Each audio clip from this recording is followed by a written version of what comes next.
A single attachment sat there, plain and unremarkable. But the words inside threatened to unravel a murder conviction. A conviction that had stood for years. And it would collapse in less than 2 days. This is the case that taught investigators a hard lesson about certainty. Because sometimes the most dangerous evidence is the kind that looks clean. The truth was hiding in plain sight, until someone finally pulled the thread. A cold wind moved through the streets that morning, carrying ordinary sounds. Doors opening, tires on wet pavement, a distant train horn fading away. Behind closed doors, a different story was unfolding, one built on paperwork. A story built on testimony, timelines, and the weight of a sentence. Welcome to Obsidian Crime. The truth hides in the darkness. To understand the tragedy of what happened, we need to start with the victim. Not with court files. Not with a headline. With a life. The victim was remembered by loved ones as someone who mattered. Someone who showed up. Someone who listened. Someone who had a way of making ordinary days feel less heavy. Family described the victim as steady, the kind of person people leaned on. Friends remembered small habits that still hurt to recall. A favorite route taken without thinking. A familiar place visited at the same time. A voice that could turn a bad day around. There were plans too, even if they were quiet plans. Things the victim wanted to do next.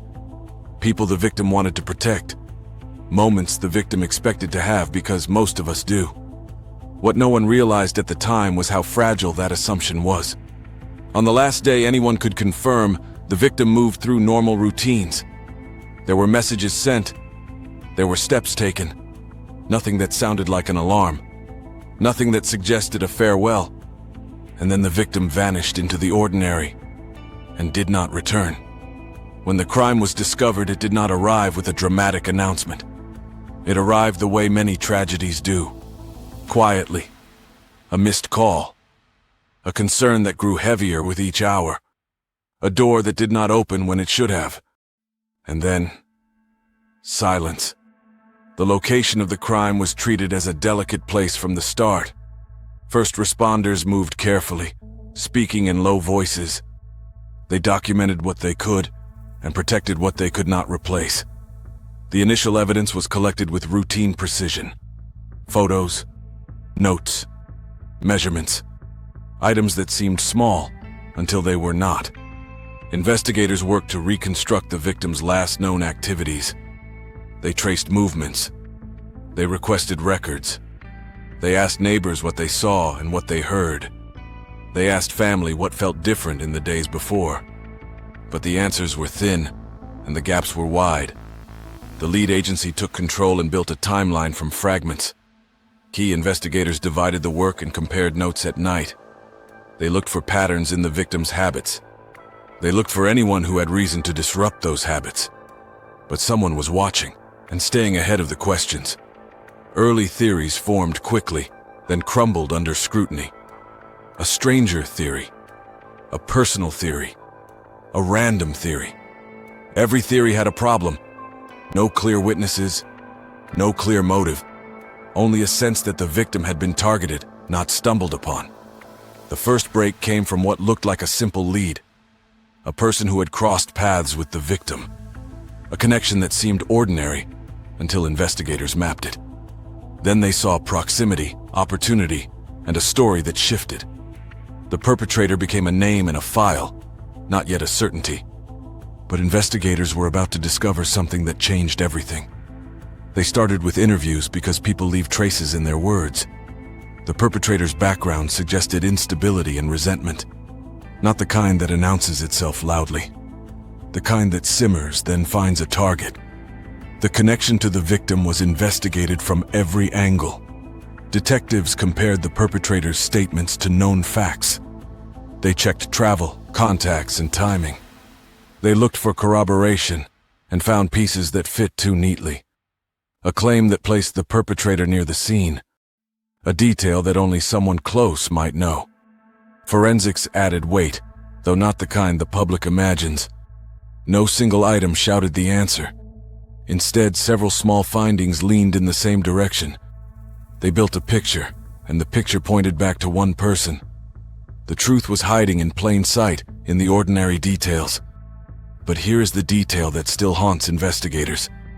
The most persuasive evidence came from a process, not a fact. A test. A comparison. A report that looked final. It carried authority, and authority can quiet doubt. They had him. He was right there. And they let him walk away. Not because they wanted to. Because procedure demanded more. Because prosecutors wanted certainty that would survive a jury. Because one missing link can sink a case. So they kept digging, and the perpetrator kept living freely. They revisited the victim's final hours again and again. They pulled surveillance where they could, even when it was poor. They requested more records and waited through delays. They tracked down minor witnesses who thought they knew nothing. And slowly a stronger narrative formed. Still, the case hit dead ends that drained momentum. A potential witness recanted. A tip led to a person who had never met the victim. An alibi appeared solid, then turned out to be mistaken. Each false lead cost time, and time cost hope. Investigators also faced the fog of memory. People wanted to help, but could not pin down dates. They mixed up days. They misremembered clothing. They described vehicles that could have been any vehicle.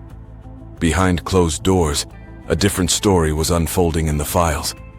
At this point, investigators had a suspect but lacked a clean path. What would you have done? Drop your theory in the comments. Then came the breakthrough, and it arrived through persistence. A review of prior reports revealed an inconsistency. A lab note that did not match the final summary. A chain of custody line that looked routine but was not. What they found next would change everything. And then, they found it. A key piece of evidence had been overstated in court. Not invented but presented with more certainty than it deserved. A statistical claim that sounded definitive, yet rested on shaky ground. A result that should have been framed as limited, not conclusive. What no one realized at the time was how much that language mattered. The suspect, now a convicted perpetrator, had been sentenced to 12 years. The community believed the case was finished. The victim's family tried to carry grief inside a closed chapter. But the new review forced everything back into the light, and the clock began to tick loudly again. The perpetrator emerged in a new way then, not as the person from trial, but as a problem to reevaluate. Investigators revisited background, motive, and opportunity with fresh eyes.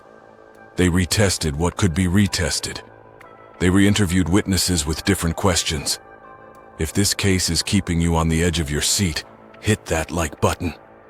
The defense filed an urgent motion, citing the flawed presentation. The prosecution scrambled to assess the damage.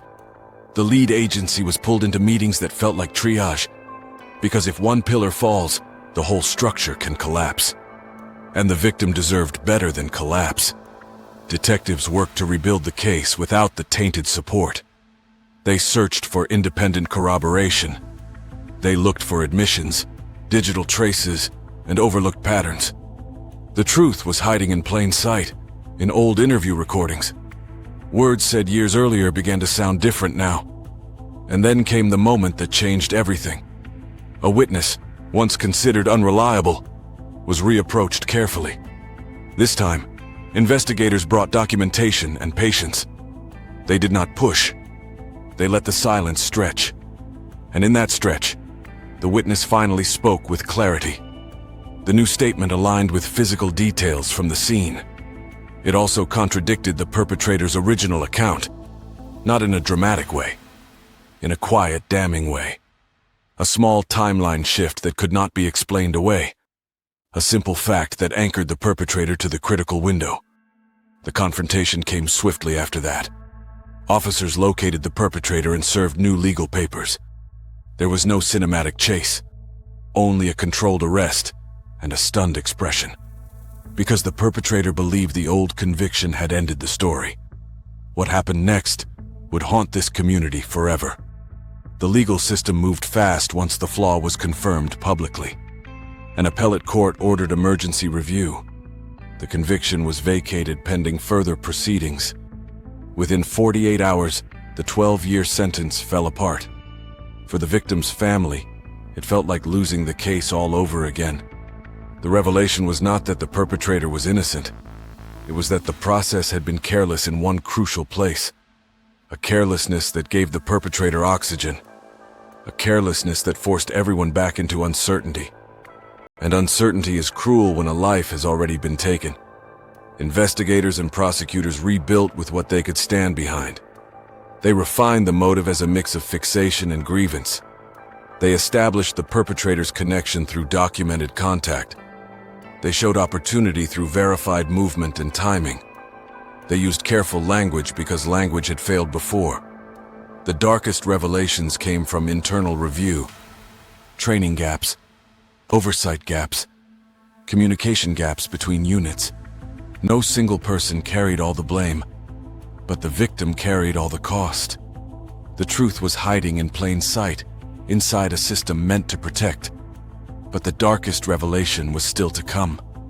In the renewed proceedings, the perpetrator faced the evidence again. This time, the case did not lean on inflated certainty. It leaned on corroboration, consistency, and transparent limits. Jurors heard what was known, and what was not. That honesty strengthened the pursuit of justice. The verdict held in the end. The perpetrator was convicted again, under corrected standards. The sentence was imposed with the victim's name spoken aloud. Family members described a grief that never ends, only changes shape. And the courtroom sat in heavy silence as it was read. In the aftermath, the community demanded reform. Policies were updated for evidence language and courtroom testimony. Labs faced audits. Agencies strengthened review procedures. The case became a warning taught to new investigators. Because the smallest error can reopen the deepest wound. Years later, the question still remains. How many cases depend on wording the public never sees? How many families trust a system that is still learning? The victim's legacy became more than a file. It became a reminder to do the work with care, and to remember the person at the center of every case. The perpetrator's current status remains defined by the renewed conviction. No version of the story erases the harm done, but accountability, pursued correctly, matters. It tells families the truth is worth the effort. It tells communities that justice must be earned, not assumed. The victim's story reminds us that justice demands both certainty and humility. Years later, the case still echoes in every careful courtroom word.